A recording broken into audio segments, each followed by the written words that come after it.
Bom dia, boa tarde ou boa noite.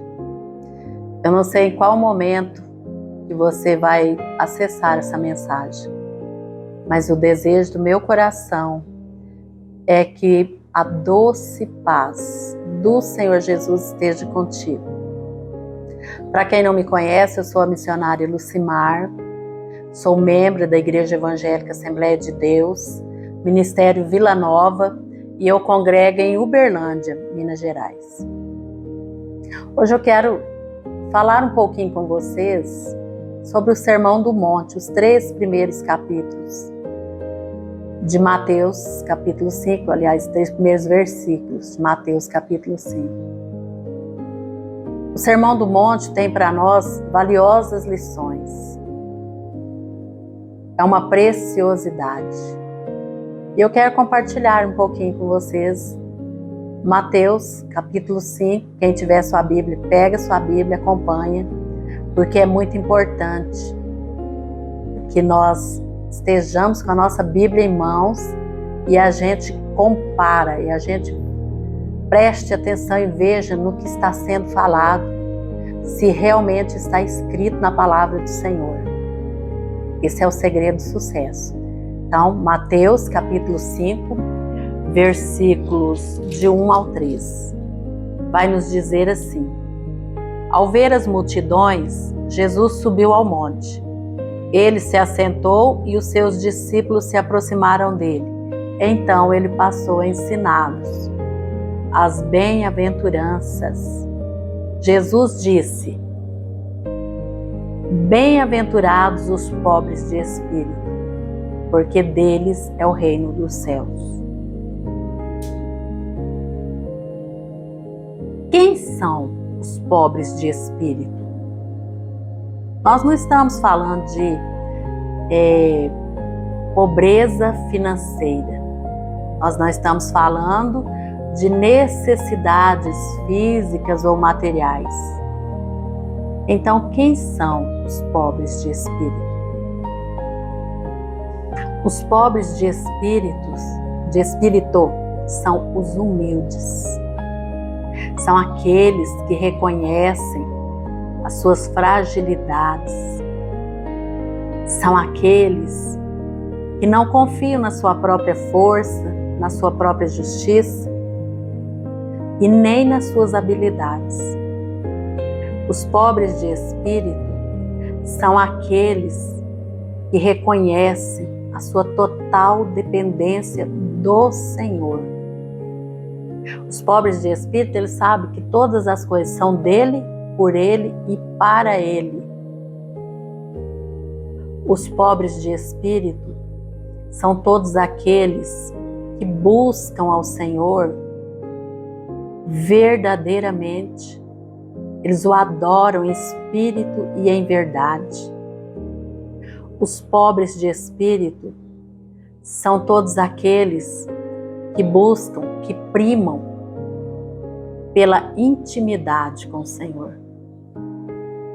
São aqueles que têm prazer no secreto. São aqueles que não vivem em busca de holofotes. São aqueles que não vivem para a sua própria honra, mas eles honram o nome do Senhor. E falando em holofotes, não são poucos os que nós vemos que vivem em busca de holofotes.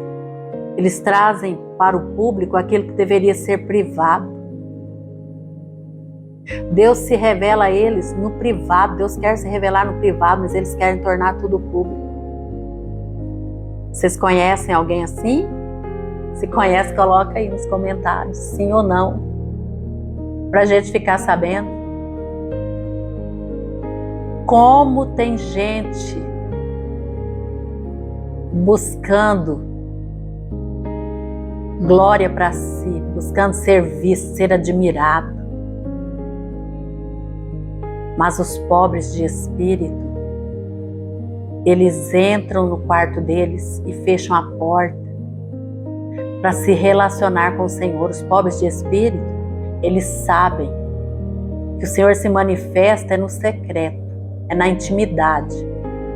Deus se revela aos íntimos. Deus se revela àqueles que investem em um tempo de qualidade com o Senhor, aqueles que colocam seus planos, seus projetos, seus sonhos diante dele, porque sabem que a vontade do Senhor é a boa, perfeita e agradável. Os pobres de espírito, eles sabem que eles não devem viver pecando, eles não devem pecar, mas se eles pecarem, eles sabem que tem um advogado. 1 João 2 nos fala sobre isso.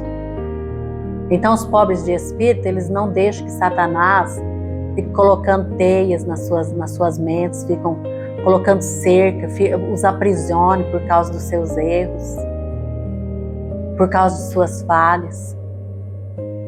Eles sabem que se pecarem, eles têm um advogado e o inimigo não tem poder de mantê-los presos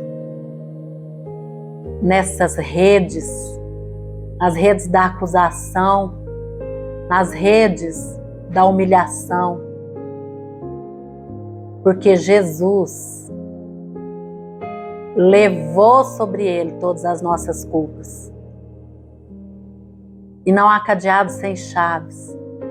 Aqueles que são pobres de espírito, eles têm essa certeza. Se esbarrou em alguma coisa, se humilhe diante do Senhor, peça perdão. Busque ao Senhor de todo o coração e Ele é fiel e justo para te perdoar, para te libertar, para te soltar de todas as amarras que o inimigo colocou sobre você. Os pobres de espírito, eles buscam ao Senhor em todo o tempo. Eles são gratos ao Senhor. Se está tudo bem, o pobre de espírito adora o Senhor porque está tudo bem. Mas se alguma coisa deu errado, também adora o Senhor, porque Ele é Deus da calmaria e Ele é o Deus da tempestade. Ele não perdeu o controle. Ele age em toda e qualquer situação. E todas as coisas cooperam para o bem daqueles que amam a Cristo. Pobres de espírito, mas ricos, cheios da graça e do poder do Senhor. Esses são os bem-aventurados. Esses são os que vão herdar o reino dos céus. Então que o Espírito Santo possa ministrar em cada coração, que o Espírito Santo possa limpar, purificar, tirar todas as amarras que têm impedido você de caminhar. Pobres de espíritos, mas ricos da graça de Deus. Amém?